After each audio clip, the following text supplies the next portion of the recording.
The Athletic.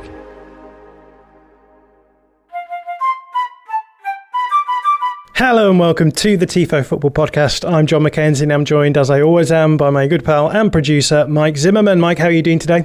Doing good, John. How are you? Really good, and I'm really good because I've had the chance to talk with a couple of really smart guys about Arsenal Football Club, one of the most intriguing football clubs, I think, in world football today. And we had a really nice conversation about how Arsenal have attempted to solve some of the problems they had last season in the transfer window. You've just listened to that conversation, Mike. What did you make of it? Yeah, well, one of those players Arsenal added to try and fix those problems is Kai Havertz, and I think we all know that there are many opinions about him, some good, some not so good, and we kind of dove into what he brings to Arsenal and kind of the reason why they did sign him.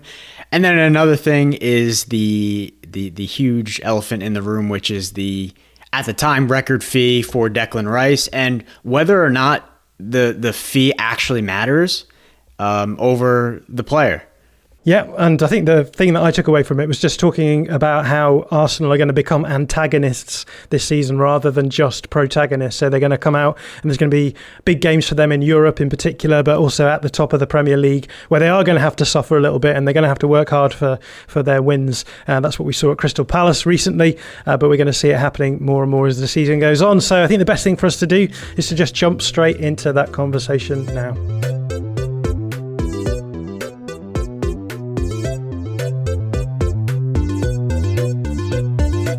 So everyone knows the story of Arsenal last season. They start off at a remarkable pace. They hold Manchester City off for a long stretch of the season, but eventually they fall away in the final months. So going into this season, Arsenal fans have been keen to see evidence that the club have implemented solutions to those problems that they saw last season. And two people who have been scrutinising the club perhaps more than most are our guests today, Alex Collins and Lorcan Rees from the Potshot podcast, who have recently put out an episode focusing on these topics. So guys, welcome onto the podcast today. Thanks so much, John. It's really, really good to be here. Really excited to discuss Arsenal with you. Yeah, likewise. Thanks for having us. So what we're going to do is we're going to split this episode into three parts. Obviously, if we're talking about how you're going to respond to the problems of last season, we need to talk about what went wrong last season. So we'll kick off with that. We will then have a chat about how Arsenal have attempted to fix those problems this summer. And then finally, we'll go to a section where we talk about what we've learned so far about those solutions from this pre-season and the early games of the season as well. So let's jump straight in with questions about last season. And I know the two of you may have felt a little bit of a pang of pain when I was reading that intro out, because we talked about the rise and fall of Arsenal last season. It's a painful topic, but it is a topic that we do need to broach from the outset. So Alex, just talk us through the big picture version of how you think things unfolded last season for Arsenal. Yeah, so I think the way I see it is kind of like a story in three acts, and maybe I'll start with the first act, speaking with reference to our summer signings, because I think of last season, because I think they were quite relevant. But yeah, of course, we started off fantastically last season. 50 points from our first 19 games, had a very fluid system, making use of a lot of sophisticated middle and final third rotations, which I think, if you had to boil it all down, was maybe the most notable or major evolution from our 21-22 season, where structurally we were a bit stale. So yeah, to speak about the signings, we really benefited from the additions of Gabriel Jesus and Zinchenko from Man City. Many have made the point that their immediate impact came down to how familiar they were, coming from a similar positional system under Guardiola. But I think it's worth pointing out how much their actual profiles unlocked for us in terms of what we were able to do tactically. Zinchenko, obviously, with the ability to invert from left back into the pivot alongside Partey, became like a key part of our build-up, both through one, being able to receive inside the block and progress centrally, quite vertically too, which I think is maybe often underappreciated in terms of how different we were from City. But then also secondly, as a result of this, pinning the midfield, dragging markers, which opened up access to other areas, in particular to our wide players. All of this kind of part of the box midfield that I think has dominated discussion since last season. And then Gabriel Jesus was just so flexible and complete as a player in terms of the quality and what he could do. So he loved to drop into midfield, but he was also a key part of our rotations out wide, in particular helping to dismark Martinelli and cause overloads, plus create dynamic space for our wide players to arrive into versus deep blocks. If anyone in the team had what you would call a free role, I think it would be Gabby J, and he was probably our best player of the season up until the World Cup. And then also speak to Saliba, who came back from his loan at Marseille and instantly became a key member of our defense as that central centre back in a situational build-up back three. With the 3-2 with Gabriel on the left, Ben White on the right, and then Zinchenko and Partey as the pivots ahead. In my eyes, he's a huge reason why we started off so well last season. I think he's easily a top 3 centre-back in the league. It's crucial to our rest defence, our ability to defend in transitions, particularly on the retreat. I think he's probably the best sweeper profile in the world, definitely in the league. So ultimately, the first half of our season can be sort of defined by a lot of consistency in what our starting 11 was and how we were going to play, which I guess you could say made us a bit predictable, but the fluidity and cohesion of our play just made it a case of teams knowing what we were going to do, but being unable to stop us. So to move into the second half of the season, I think this is where things start getting a little bit going downhill slightly. It's obviously interrupted by the World Cup, where Gabriel Jesus picked up an injury. And I think what we saw coming back from the World Cup immediately from Arteta was, with a return to club football, was somewhat of a reversion to our previous season system. Eddie came in at central forward for Gabby J, and isn't suited to that same sort of dropping in, carrying, connecting with the wide player style that Gabby J was. Basically popping up all over the place. So we saw him doing more of what Lacazette was doing the season before, more up and down the centre without moving wide as much, which meant less rotations and dismarking actions, which made us a lot less dynamic to defend against. I think you'll notice this is the period which most harmed Martinelli's production until Trossard came in at centre forward, really. But we still kept plucking away for a while, and there were all those dramatic last-minute comeback wins, like against United, Aston Villa, most famously versus Bournemouth. But I do think it was clear we weren't at the level that we were earlier in the season, and teams were also figuring out how to play against us a bit more. Doubling up on the wingers was a big one, which you saw with that Dijk masterclass when we played Everton, his first game for the club actually. But then also I think Brentford in the game after, the 1-1 if memory serves. Side note is I think a major part of this was also our inclination to be so vertical and less considered in our positioning and our pass selection.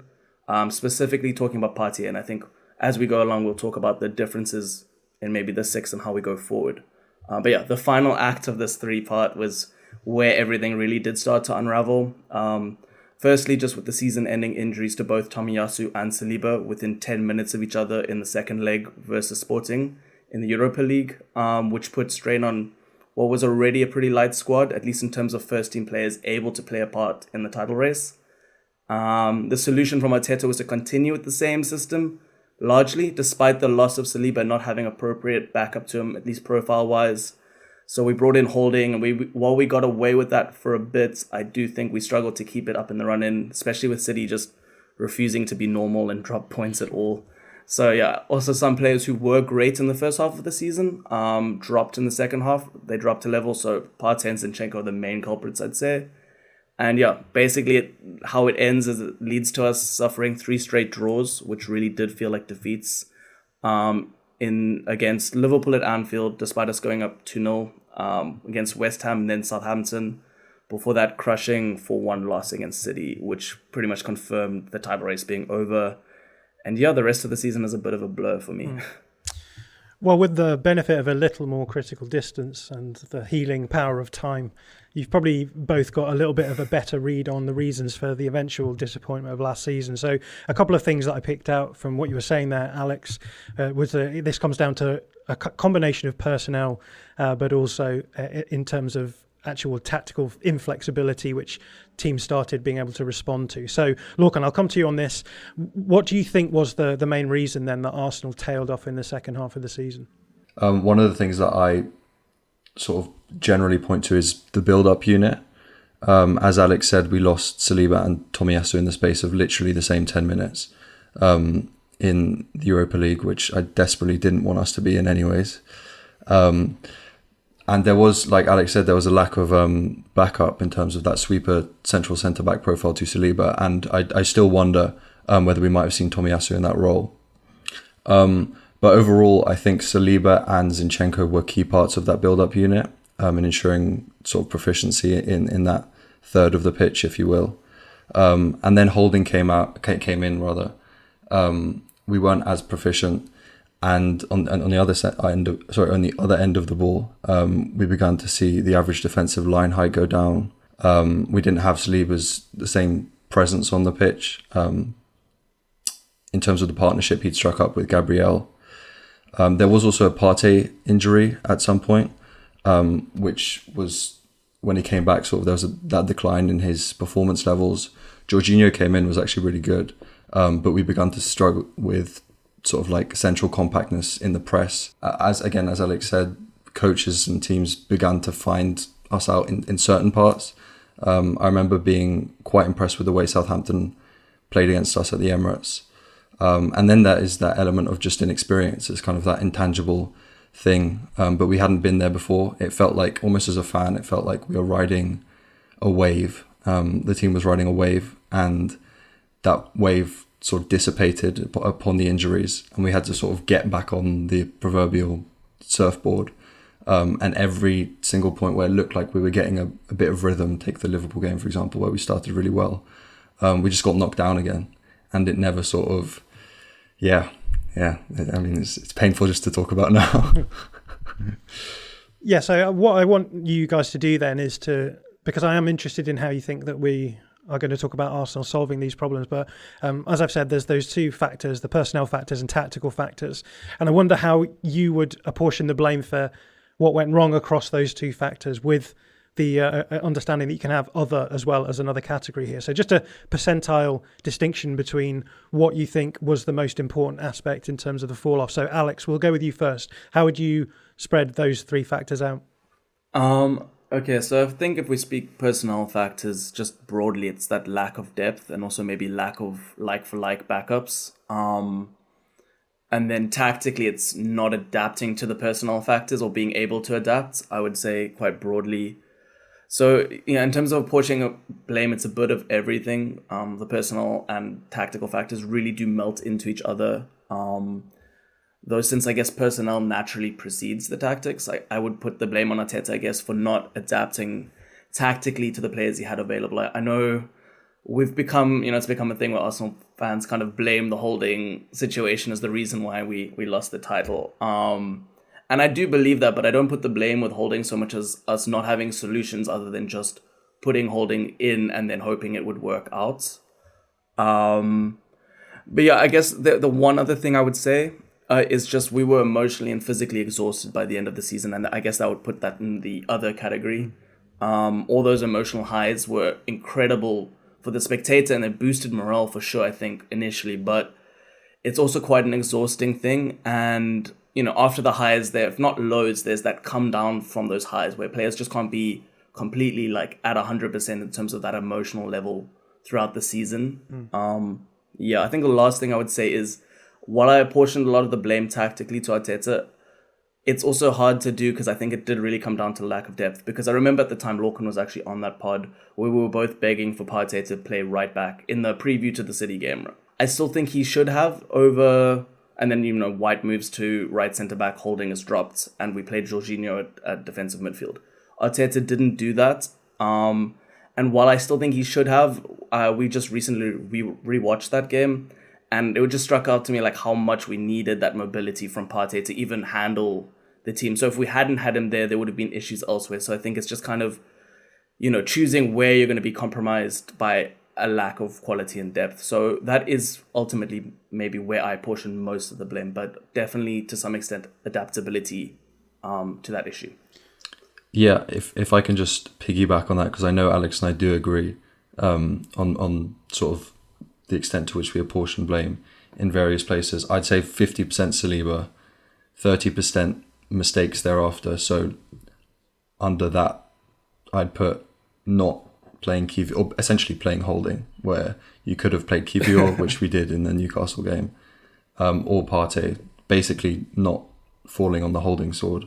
And then also load management. I think, as Alex touched upon, we weren't quite as good as City in that respect. And then just 20% inexperience and sort of the novelty of being there. In terms of the load management that you're mentioning there, Lorcan, the reality is that in the first half of the season, you were able to play a remarkably consistent starting 11. Do you think that actually did have a longer term impact, the fact that there wasn't that much flexibility in terms of starting 11s through the season, or do you think that has no part to play at all? I think load management was a key issue. It was almost as if we were really sprinting towards the finish line, whereas City just psychologically and physically seemed to have more in the tank, with the exception of maybe Rodri, for example, who seemed to play every single minute of the season. But yeah, I think, again, it's easy to say in hindsight, isn't it? Because maybe Saliba doesn't go down and we do win the title, and then suddenly it's not a major talking point. But I think in general, even just talking more conceptually, you do need to prime these players from a psychological and physical perspective. And I think that element of qualitative depth that Guardiola seems to have really honed definitely has helped City. It's why I think it's why you see, like, you know, Gundogan, who's 32, 33, turn up at the end of the season, because he's never played more than sort of 27, 28 games, with the exception of last season. So yeah, I'd agree with that. So let's get on to the conversation about what those solutions were then. So I'll come to you first on this, Alex. My main thing was immediately just adding tactical flexibility as well as depth. And then, you know, on top of that, trying to improve the overall quality of the starting 11. But maybe having less of a clear starting 11 to start with. It's something that we've never really seen from Arteta. It's always been very, very consistent in terms of whatever his starting 11 is, whether, you know, Smith Rowe is favoured at the time or whether he's not. You know, it's always been consistent that there's not necessarily an 11 guys, but when he has his sort of selection, he'll go with that for as long as, he'll ride it out until it stops working and then he has to change. So I think the immediate thing was just adding that flexibility, finding profiles that, you know, would be able to come into the squad and play maybe different roles, as well as be able to back up the roles that we need backed up. That was my initial thing. Like I said earlier, I think depth was a huge issue.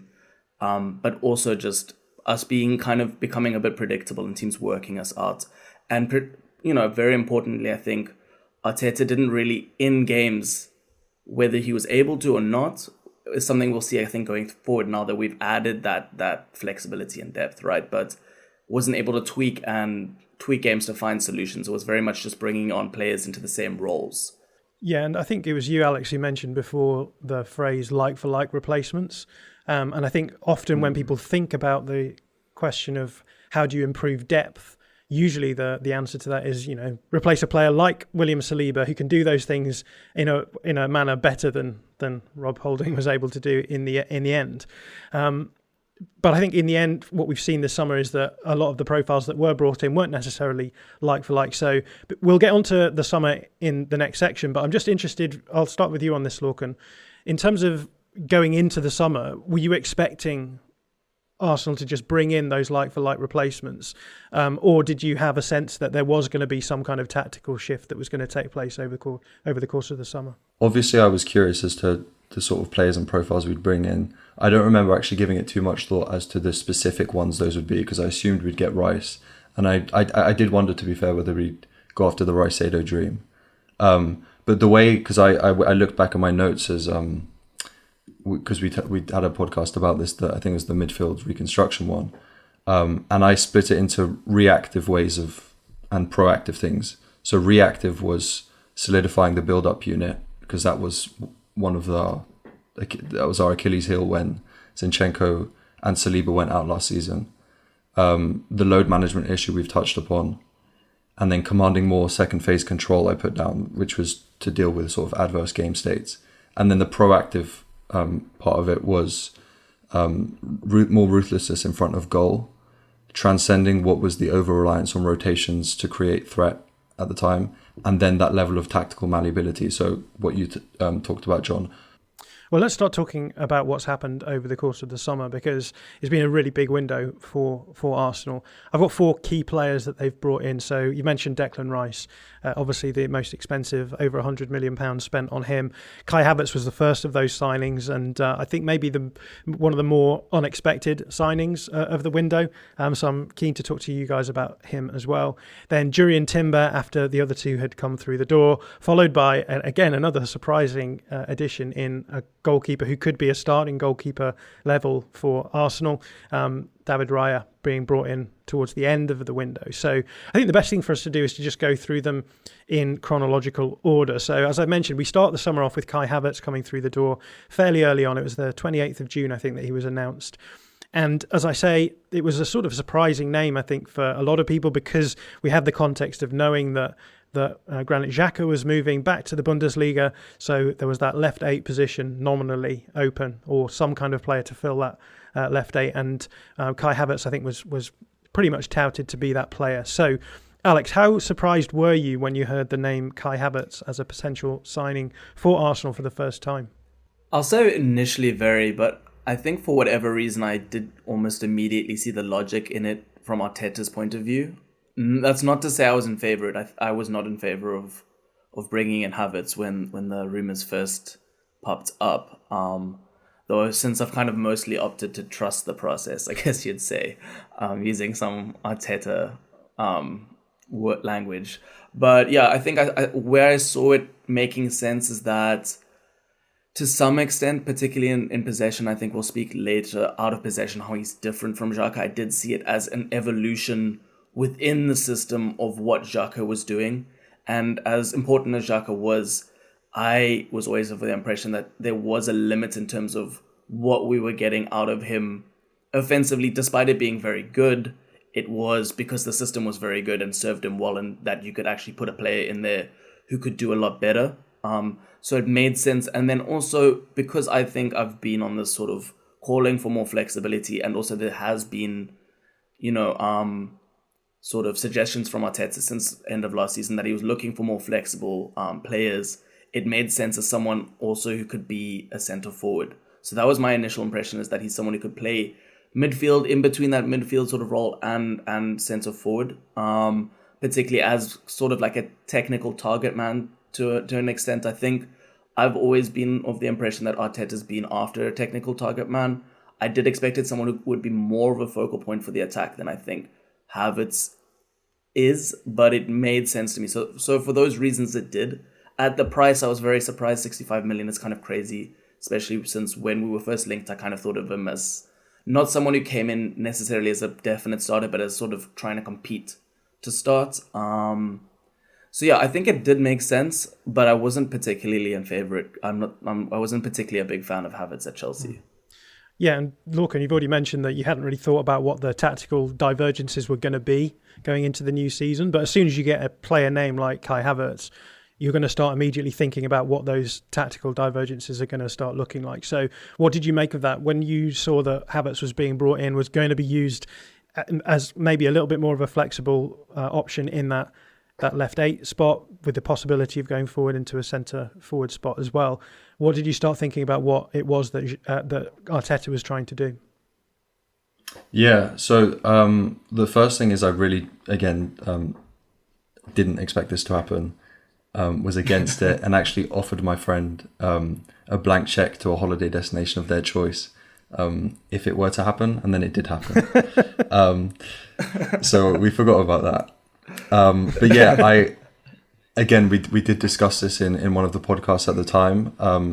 I was of the belief that he would function well at sort of the tip of a diamond as that space invader. It's easy to liken him to Müller. I don't think maybe it's the best comparison, but sort of being able to operate in the final third of the pitch. So in that vein, I actually didn't and still don't see him as as the Xhaka replacement. I did wonder whether he could be a striker. I'm still not sure. I think he doesn't look comfortable enough in his body as a striker. So I thought sort of tip of the diamond, he could suddenly look like a really good player, but then there's so many affordances and accommodations you have to make to sort of get that system in place in the first place. So I was scratching my head quite a bit. Probably worth touching on with no one better than yourself, John, but we do have a proclivity to talk about in possession stuff. And I didn't give, and I don't think we did in general, give that much thought of how good he is out of possession. And I think he offers us so much out of possession, which we've already seen. But yeah, I think it's just worth talking about. Well, we are starting to trespass here into the third part of this episode. So I'm going to pull us back by reminding you of Declan Rice, because he was the next signing who was came through the door. He'd been rumbling for a little while, so I think it came as very little surprise in the end. But over £100 million spent on him. I'll go with you on this first, Lorcan. What did you feel about Declan Rice when it happened? Yeah, I think I can keep this short and sweet. I was awestruck, and I kind of still am, especially after that Palace performance. It was a signing that I and a lot of people kind of wanted for a while, even before the rumours surfaced. It just made a lot of sense in terms of how we were developing as a tactical unit, and just because, I mean, he's just a very good football player. I was kind of annoyed by the saga that City got involved to the extent that they did, and hiked up the price a little bit, but that really didn't last long. So there was a bit of relief there, a lot of pride. I think it was quite symbolic, just in that in prior years you would have seen him gone to a United.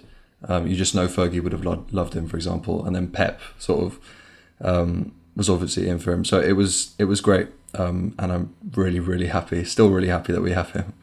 You mentioned there that it made sense from the way that you were evolving. What did you mean by that? Yeah, I think from a defensive standpoint, we've talked about how Arteta's has quite sophisticated out of possession ideas, is part of that trend of sort of going man to man at the minute. Rice can just cover an inordinate amount of space as that six. There are a few games last year where we were undone by the beginning of sort of Partey's athletic decline as that six. And then just generally that level of tactical malleability. He started out as a centre back. He's now a six, or sort of transitioning from that double pivot six to a lone six, and has that, again, I'm removed as a fan, but has that mental profile, learning year upon year, developing new facets of the game really quickly. I think he's already improved since he's come in the door. So he just looked like an Arteta player, an athlete as well. Now, producer Mike was desperate for me to ask about the cost of this transfer. And he cited to me, actually, I think Alisson, when he was brought in at Liverpool, because Mike is, in fact, a Liverpool fan. But he was saying that a lot of the conversation around Alisson being brought in was, is this an overpay for a player? Is he worth this amount at this point? Obviously, that turned out to be the correct decision because he was the missing piece in the puzzle. So, Alex, what do you think of the actual value that was spent on Declan Rice? I think that it's not that 105 million isn't an outrageous fee to pay for a player, but in terms of whether it's worth it or not, and I do think to some extent it is an overpay, but I also think it probably doesn't matter that much, at least in the current context and current climate. I think it's a far more significant fee if you look at, like, for example, Lyon potentially paying 25 million euros for Ernest Nuama, who's quite unproven, from FC Nordsjælland. That's a huge risk. And then I think, Wahi for Lens, their biggest fee paid for a player, 35 million. These are big risks where those fees are actually far more, not important or relevant, but far more impactful on the future of those teams' futures than I think spending 100 million is for Arsenal on Rice, right? And I think maybe that's a different problem in football, but it's also what makes me less uneasy about these numbers, despite them being, hugely significant, their actual impact. And I think it does, when you weigh all of that together, it does make Rice worth it. Well, let's move quickly then on to Jurrien Timber, because he's the next signing through the door. He's a guy who's been playing as centre-backs for Ajax for the previous season. And so, again, this, to most of us, looked like a Saliba backup, but with a little bit of added tactical flexibility, because you can play him pretty much on either side and get him inverting as well, in terms of the build-up play as well. So what was your take on the Jurrien Timber signing, Lorcan? Yeah, obviously I was familiar with him. He was not a household name, but one that had been linked to bigger clubs before. But I gave him a look, and I did actually come to the conclusion that I probably wanted him to play centre-back, and in that vein wanted him to be the Saliba backup. I think initially I sort of overstated the extent to which I didn't like him in wide areas, in that on the right he had lesser angles. I thought he was better sort of with more angles to manipulate the block centrally. And then just defensively, I'm not sure about his just little things like tends to overstretch in those areas, and get his orientation wrong. That being said, we haven't seen him play. We didn't see him play centre back and we saw him play either fullback position where I thought he looked really good. So yeah, obviously he's gone down with injury and looks to be out for the season at the time of recording, but I did think he'd feature as that left back and right back, but especially left back in Zinchenko's absence. He gives you that ability to sort of access central areas when he's playing left back, just because he can carry on his stronger foot. But yeah, I would have been curious, even as a neutral, to see if he would have been Saliba's backup at some point, because we have to answer that question, I think, now, either internally or in the market. So yeah, he looked really good for the 6 games that he played for us, and it's a shame he's gone down. So this brings us to the end of the window then. So by the time that they've brought in the big outfield players, we've mentioned David Raya, we'll talk about him in a minute, but how are you looking back at this point and assessing Arsenal's approach to the transfer window? Is this less about strengthening perceived weaknesses from last season versus adding a lot more tactical flexibility to be able to avoid the sorts of problems of last season through these structural changes, Alex? It depends what you'd call the perceived weaknesses, though, right? Because the huge one for me was the tactical flexibility, and then that lack of depth, quality and depth. So I think what we have done, or at least up until the point that we lost Timber, now that's taken us back a notch, but we've addressed those weaknesses going into the season. But I think, I'm not sure if this completely links to your point, but one of the questions that I have and had after preseason, and particularly even after the first Premier League game versus Forest, was, which we spoke about on the pod, which was how much in terms of adding flexibility is something we needed to do, but have we now done it too much to the extent that we've sacrificed this ability to build a familiar system, a familiarity in terms of player relationships on the pitch? What I mean by that is we have so many different profiles now, which is good.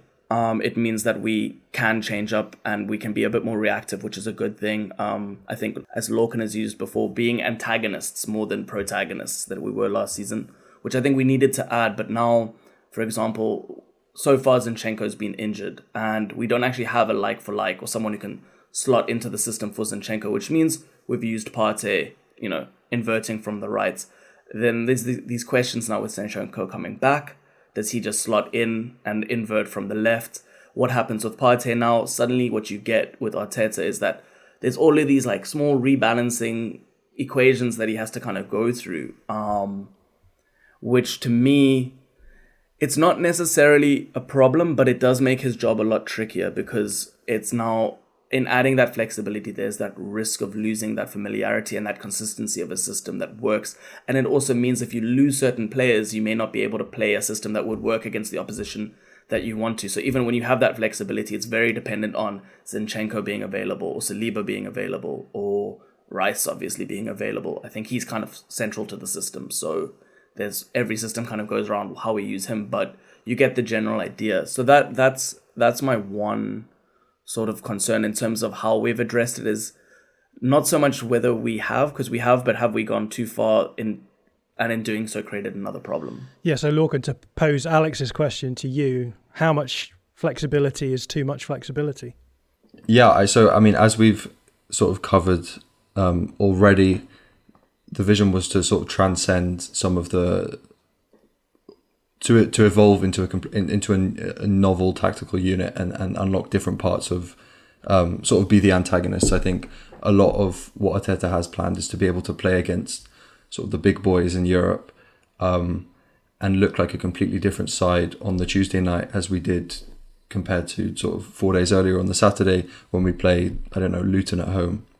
I think in terms of how much flexibility is too much flexibility, in the short term, I think that's a relevant question. Just in that, as Alex sort of touched upon a little bit, it's already taken some time for us to look. We're not really gelling yet. So whether we can get those results in the short term, which we'll need, because increasingly you need 90, 92, 93 points to win the title. So in the short term, it's a relevant question. In the long term, I'm fairly confident. I think this it sort of adheres to macro tactical trends that are happening in football. The ability to diversify your, not game plan, but just style of play, depending on who you play against. So yeah, I think the short term goals, is more of a pertinent question, which is scary. But I mean, 6 points from the first two games. I'm relaxed as of now. Ask me next weekend. I've conspicuously left the goalkeeper discussion to the end of this section because I do think it touches on tactical flexibility. But I did want to ask you that question first before we came to the goalkeeper. So David Raya and Aaron Ramsdale now competing apparently for the first choice goalkeeper role for Arsenal. But a sense that maybe this is about having certain goalkeepers for certain games and actually using goalkeepers as tactical, flexible pieces within this puzzle that we're very comfortable talking about outfield players like that, but often don't talk about goalkeepers as. So, yeah, thoughts on the Ramsdale Raya axis, I suppose. Lorcan, do you have any thoughts on that? Yeah, I think just to say first, I feel kind of uncomfortable talking about goalkeepers just because I feel like it's such a completely different sport. And at least from my untrained eye, when talking about goalkeepers, I think the extent to which the profiles of Raya and Ramsdale have been said to differ has maybe been overstated. In terms of they both excel at long kicking, I think Raya is probably better with regard to weight of pass and stuff. So I'm still a bit confused. But I don't have much else to add. I do agree with your assessment in that I think there's a De Zerbi clip I saw going around on social media where he was talking about how he sees goalkeepers as another squad member, just as the left back or the 9 or the 10, in terms of having 1, 2, 3 people in that position, 2 or 3, depending on who you play. So it seems to be the idea. It looks like we're going to activate the buy option, which will mean it's like a £30 million euro purchase. So it's hard to believe he'll just be the cup game goalkeeper. But yeah, it's sort of unprecedented, right? At least at a high level club. So I'm curious. Well, let's move on to part 3. That is the question of what we've learned so far from pre-season and the season as well from these players that have been brought in. And at this point, we're sort of, tactical hypotheses on your parts, but you then got a good chance to see lots of tactical flexibility, particularly in pre-season, but also the season so far has been relatively tactically flexible compared to what we saw last season as well. So I think what we should do is we should go through those players in turn to see how we've seen how Arteta will use them, starting with Havertz. So Havertz has been used as a 9 in the Community Shield and then as the tip of the diamond against Forest and again in that sort of role again versus Palace. So we'll go with Alex here. What have you made of his role so far for Arsenal? So I have to say, the game I've most liked him in was the Community Shield. I thought he was excellent. I think the general impression has been of his league game so far that he's disappointed. And on first watch, for me, both times he did. I was a bit let down by him. On replay, however, he comes through really well. I think, particularly in the Forest game, I think he did some of our best stuff in terms of rotating on the left. He's an interesting player where he doesn't really seem to stand out that much, but he's quite intelligent in terms of where he's moving. I'm also not that caught up in terms of like what he is in terms of midfield or attack, but I think it's basically this floating role is what he is. And I think it's something that I'm waiting to judge more, because while I'm saying he impresses on second watch, you still kind of want to see a little bit more, I would say. But I think it's something that how effective he is very dependent on how the system's functioning overall. So and I think we've been a bit stodgy these first couple games, but I think particularly in the Forest game, when I was rewatching, it felt like we were doing a lot of good stuff where it just wasn't quite coming off because the players were doubting in those seconds, or maybe one player wasn't making the movement that he should. And all of these things feel minor, but they're actually quite important, that everyone kind of does their role. And it was our clear strength from the beginning of last season is the rotations look so slick because everyone knew their roles right from the beginning game versus Palace last season. And I think he's maybe been a bit of a victim of that, whereas against City, where we were, more the antagonists, right? More the reactive team. And he was playing what I would say is a more clearly defined role. He stood out a bit more.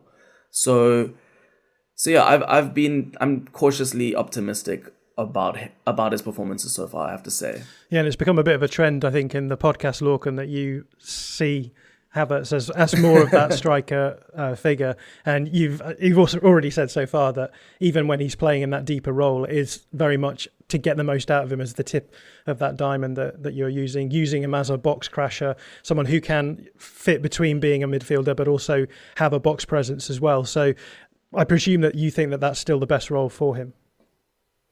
Yeah, absolutely. I was curious how much he would feature as the tip of the diamond, or in other words, how much we would actually deploy their system. And it wasn't so apparent against in the last game against Palace, but more so against Forest. So I agree. I think to some extent, consideration of opposition is probably worthwhile in that Palace and Forest haven't challenged our build-up units. And I think a lot of what Havertz will offer, aside from duel winning in the final third, which he's already done plenty of, which is, again, it's not sort of, you don't, as a fan, you don't look at that and be like, oh yeah, that's what £65 million worth of, Great British pounds is worth. But I think it's really valuable. But one of the other things I think is he's a shortcut to build up and getting up the pitch and securing territory. And we just haven't needed that in the first 2 games of the season. So, yeah, and then aside from that, as we've talked about before, I think we're still coming to terms with the system. He is that sort of player who's a luxury player. I still think he is, in terms of where he is in terms of his development. He has elite skills. An elite skill set. But you sort of need to manufacture the correct environments to unleash that, which sounds really fuzzy, and I appreciate that. But I think, as soon as we gel, as Alex said, as soon as we gel more as a unit, I think Havertz will look better. And I love what he's doing out of possession. I should say, I think we've kind of arrived at thinking the same best role for Havertz. It's just you see it more from forward into midfield, and I see it more from midfield into forward. But ultimately, that sort of in-between role is the one that suits him most. And it's a difficult role because it means that you have to kind of accommodate that in many other ways in terms of how you use your team. And I think we'll probably speak about it later, but the diamond is kind of a happy coincidence. Well, maybe not coincidence, because obviously the squad's been planned to an extent, but in terms of how it makes use of guys like Declan Rice arriving from deep, also seems to suit Havertz's best spaces that he operates. Yeah, and that brings us nicely to Declan Rice, who you already talked about actually eventually becoming a single pivot, but actually, again, in the games that we've seen him play so far, some of the times he's been playing as a nominal pivot, but he moves forward to the outside of that diamond that you're talking about, with Thomas Partey being able to function as the pivot as well, as we've seen there. So I think we've already discussed a little bit in terms of what he offers as a pivot player, but I'd be interested, Alex, for your thoughts on what he offered as a little bit more of an advanced player, and an 8 who actually in build-up and in possession was moving out into quite wide areas as well. So in terms of why we're using him there for now, despite, by all accounts, and my own opinion, his long-term future being as that sitting 6 that I think he played as towards the end of, or in the second half, definitely, of versus Palace. I think there's that periodization aspect to it, where I think there is a recognition by Arteta of his struggles in certain aspects of building up at the moment, particularly compared to how we did last year with Partey and Zinchenko, able to receive on the term inside the block, where that's something that he's definitely not yet able to do, and maybe never will be. We'll see. It's definitely the weakest part of his game. But I think we've now kind of pulled him out of those situations for now, and seem to actively be training him and the team in a way that we can maximize on the qualities he offers at the moment, while still trying to prime him for that role. So I think if we speak to the diamond, which I was referring to earlier, a nice reason for that is, he can come out from the left, he can kind of be worked around from being under the most pressure, and it allows him to kind of receive the ball facing forward, where he is very, very press resistant, and carry forward along the left side of the diamond, right? I think that's something where we can see it might not be in his long-term future, but it's the way, as we're kind of building him into this positional system, we're electing to use him now. And I think we could even see him, in the absence of Declan Rice. I think earlier in preseason we were using a lot of underlapping runs along the left channel, particularly actually for Tomiyasu and Timber. And I think that was kind of training something that we can use with Declan Rice going forward. But the other example that kind of stands out is even in the last game, so versus Palace, we moved to more of a 4-1 build-up shape, at least going by my eye, with him as a lone pivot, and it was kind of tending more to the right-hand side in terms of his actions, and he's mostly been a left-sided interior, right? And I think you can kind of see, again, there's this aspect of priming him for future roles where, Zinchenko's now coming back and might be inverting from the left rather than Partey from the right, and we're kind of figuring out how Rice will be used alongside Zinchenko there. So I think I've been impressed, and I remember right back when basically it was actually with Llewellyn Davies on Potshot Pod. He was the first to suggest, like in January, before there were links with Rice to us, that we should go for Rice as the 6. And I was reticent about it because of his problems under pressure. But I think I've always kind of liked the idea of him. I can see him as a replacement for Xhaka in some ways as an 8. And I think that's how we're using him for now, but we are trying to really build him for that 6. And I think it's important to recognize that will take time. I think, Pep spoke about Rodri taking years to learn that position, when to move, when to not to move. And I think it'll take time for Rice to really settle as a 6 for us. But in the meantime, we're just using him in different ways so that we can still make the most of him. Yeah, and Lorcan, you've written some really fantastic stuff about the difference between using pivot players as pinning players to actually having what we're seeing from Rice now, which is, I would describe, a bit more of a backline dropper, so dropping in to the back line so that he can receive the ball facing forward. So could you just talk us through just the basic tactical ideas behind that sort of shift? Yeah, so I guess rightly or wrongly, I think about it in two sort of different ways. One as a bottom-up part for Arsenal specifically, which is Zinchenko's absence, and as Alex did a really good job introducing, Zinchenko was a huge part of how we could arrive in the final third as sort of as a collective together in terms of our build-up unit. And I've already touched on how we can now sort of kick it long to Havertz or Jesus, as we kind of did last season as well. But we still there's that happy medium where we have to be able to arrive there a bit more steadily and incrementally. So I think that's one way of doing it. And then the other way, so yeah, in terms of comparing and contrasting Zinchenko and Rice, as that sort of second pivot, Zinchenko preferred to sit inside the opposition block, whereas Rice is much better facing play, and still has to learn some of the sort of conventional 6 duties that you don't learn at West Ham, where they're sort of yeeting it up the wide channels. So I think he has to learn sort of angle support. And these are just, I do think that he's learned a lot in the last month. I was quite pleasantly surprised by the Palace performance, not because he was put under so much pressure, but just those sort of slight movements, blindside runs just to dismark himself or open up passing lanes.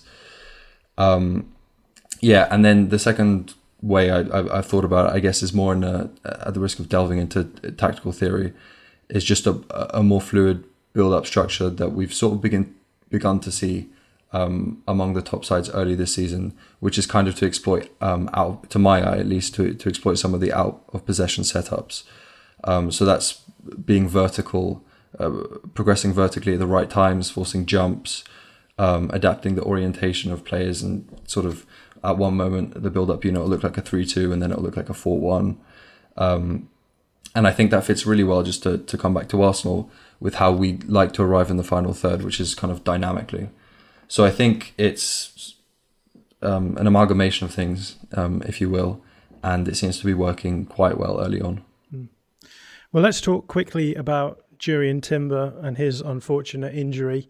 I think the big question with Timber is that we talked a lot in this episode so far about how the transfer window was to offer solutions to problems that we had last season. And the biggest problem last season was the loss of William Saliba.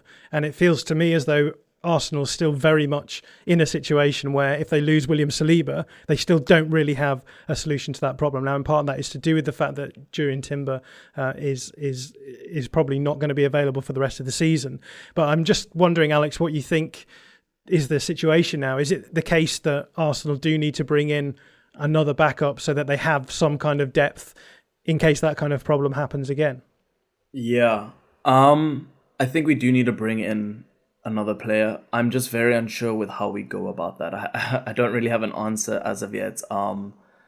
I was initially keen on sort of a solution that is in the short term but doesn't impact long term. So something like Lewis Hall, Lorcan will remember, I was relatively keen on. I'm also keen on the idea of Fresneda coming in. These are guys that you can play out wide that kind of cover what Timber offered out wide. But the problem is that we're still left short in the middle. And if Saliba does go, as you mentioned, then I think even if we have Fresneda, even if we have Lewis Hall's already gone to Newcastle. I liked him as someone who couldn't be a like for like. Sorry, as someone who could be a like for like of sorts for Zinchenko, but yeah, he's a big loss. I think more than I realized when we signed him, just how important he was going to be for us.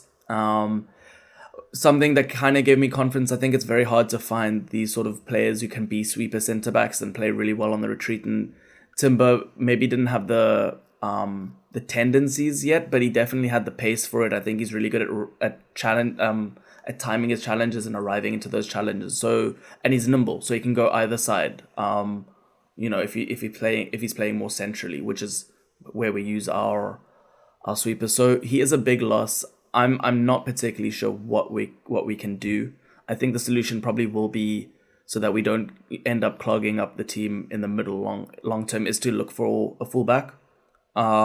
And then use White to come into the center or even Tomiyasu potentially, if Saliba is to get injured. But I think, yeah, it's a tough one, to be honest. Well, let's move to the final question then of this podcast episode, because I'm interested in hearing what you guys think in terms of how you assess how successful Arsenal have been in their attempts to solve the problems of last season, this window. You've talked about how there was a lack of depth. We've talked about how there was a lack of tactical flexibility. And I think both of those two areas have been dealt with, or have attempted to have been dealt with by Arsenal. The big question I have on my lips is, what is it that you guys are going to use as evidence that this has been a successful attempt or not? If, as you say, the flexibility proves to be too much flexibility and Arsenal do not actually have a title challenge this season, but they end up having a title challenge next season, presumably you would consider that to be largely successful. But I'm interested to hear from you both actually about how you're going to go around assessing the success of this window. So Lorcan, I'll start with you. Yeah, in terms of sort of arbitrary benchmarks, if you want to put it that way, I think a major trophy this season, is that. So whether that's the Premier League or the Champions League, and I've already, I think, hinted at why I think some of the elements of our tactical evolution this season are kind of conducive to Champions League success, which is a bit weird because we haven't been in the competition for 7 years. But I think particular profiles like Rice, even Smith Rowe, who we haven't seen this season, Martinelli on the break, being the antagonists. So I do want a major trophy, which is not the FA Cup. I would want that to be the Premier League. The way I see it, again, I have no idea the extent to which I'm actually able to remove bias. Probably not that much, but I do think City and Arsenal are in a league of their own, and I don't think other clubs are quite at that level. So I don't see any excuse why there wouldn't be a title challenge to mount. As always, football is a game of results, but context is completely relevant in a sport where anything can happen. So if we do end up losing on the last day of the season, as Liverpool have a couple of times, and we end up with no major trophies and lose to City, then obviously it's not going to be an Arteta out brigade. And I do think, as Alex has already touched on, that we are primed to look better as the years go on. But yeah, in terms of those benchmarks, I think success in terms of the Champions League and the league are the ones to look at.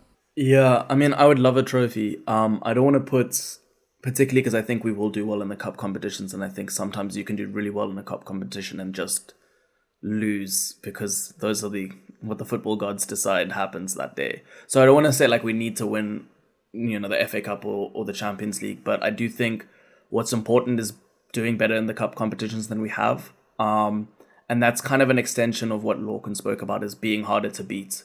I think that's really what I want to see us do this season. It's what I think we are already ready to do with the current squad, with the current system, or flexible, amalgamation of different things we can do with the system, right? So yeah, particularly, against City, I think is the big one.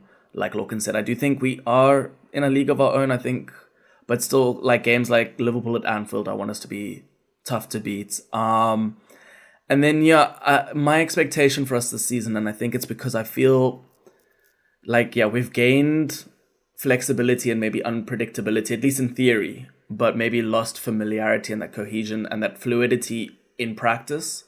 So it does feel like a reset of sorts, and I'm still thinking through whether I think this is the right route for Arteta to go, because I think he has kind of made a decision that he needed, that the lifespan of the previous system was coming to an end and needed to be changed up. And I think it's a reality for elite coaches. It's a reality for elite football, or football at pretty much any professional level, that evolution needs to keep happening. I think he's kind of evolved this system, I see, for really shaping up to win the title next year. So that's sort of my expectation. I know we spoke about it, John, and I agree with the idea that Arteta's not gone into the season saying, I'm aiming for next season. But I think the reality of the squad is that for me, I think it's going to take a while for Declan Rice. I know he's learned really quickly, but to really nail down and become dominant in that role, I think it's going to take a year or so. I think we'll see it at times, as you do, where things flow really well, but I think we'll also see a lot of times where it looks stodgy and the connections higher up in the pitch aren't happening. And I think that'll happen less with a year of familiarity. We really did replace some big pieces. So I think keeping a good pace and getting 80 plus points in the league, but doing well in the cup competitions is basically if we come at the end of the season, we've done well in the cups, we've got 80 points or so, and we've maybe taken a scalp against City, which is long overdue, and not just in the Community Shield, but in the league, then I'll think it's a successful season, even though I am really hoping that we finally lift number 14. And just quickly, just because I did talk about context, I do think there are some on-pitch benchmarks to look at, and we've already talked about them, but in terms of build-up, I really don't want a title challenge to be derailed by our lack of ability to build if someone goes out. So however that's sourced, I'm not sure whether Tomiyasu becomes the Saliba backup or we enter the market. Sort of those, I think you have to plan for those contingencies now that... I think early on as well, I'm a bit worried about, especially in the deployment of the diamond, that the wingers look a bit too far away from goal, whereas they do their best work closer to goal. So I think Arteta does have a task on his hand, tailoring the system to everyone. And then that last one for me, again, load management, which we'll just have to see. Gabriel's already been rotated early on, but I think we need to see sort of Nelson play, Smith Rowe, and play well. Sorry, just to add on to Lorcan, because he brought up a key, KPI for me to assess is Arteta this season, and whether now he finally does have the squad with the flexibility, with the options, with the potentialities that he, of how he can shape up the system, of him actually making use of that in a way that, is positive looking forward. So Lorcan spoke about the start. Well, this is what made me think of it. Lorcan spoke about the wingers in the diamond. Something like even trying Smith Rowe at the right side. Then he can go outside. Saka can come inside. These are things that I want to see from Arteta. Maybe it's coach. What do you call it? Couch coaching, right? Backseat coaching. But it is something that we see Pep trying. And the one frustration with me with Arteta has been, he'll land on something that works and then ride it till it doesn't work, rather than trying to get ahead of the curve. So I think for Arsenal, it's that 80 points, doing well in the cups, but particularly for Arteta, it's making use of the flexibility that we finally have available to us. Well, I could talk to you guys about Arsenal and football all day long, but unfortunately, podcast episodes do have to come to an end. So thank you both for coming on. I should say that both Alex and Lorcan are available, regularly speaking, on the Potshot Pod, and that is available at Potshot Pod on Twitter, but you can obviously find it on all good podcasting outlets as well. And if you want to find the two of them individually, then Alex is on Twitter at AlexFRCO, and Lorcan is on Twitter at LXWrites1. That's LX Writes, the digit one. So do go and check those two out. But guys, thank you so much for coming on today. Thank you. It's a pleasure to be on the pod. Yeah, no, thanks so much for having us.